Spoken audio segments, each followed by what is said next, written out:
Malaysia, Kamusta naman ang bansang Malaysia? para sa akin is magandang puntahan din ng mga travel, especially yung kuweba nila diyan, lapit natin yun. Medyo mataas lang pero kayang lakarin. Mula baba, marami ng mga kalapati, meron ng mga unggoy.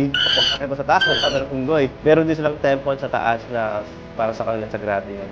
Ang dami ng foreigners sa pupunta, no? Then, yung kanilang Petronas building, okay din siyang puntahan. Meron din malls din sa baba. And then, sobrang taas din talaga nung tower na yun. At syempre, yung paligid, malinis din. Meron ding mga areas na hindi naman kalinisan, pero compare sa Pinas, mas malinis sa Malaysia. Pagdating naman sa city o provinces, mas maganda naman sa kanila kasi very organized. Ito yung syudad, ito yung province. Kasi one time, nakakita ko ng Rapog, sinama ko nila na so, isa nilang branch lang, kabungpas lang.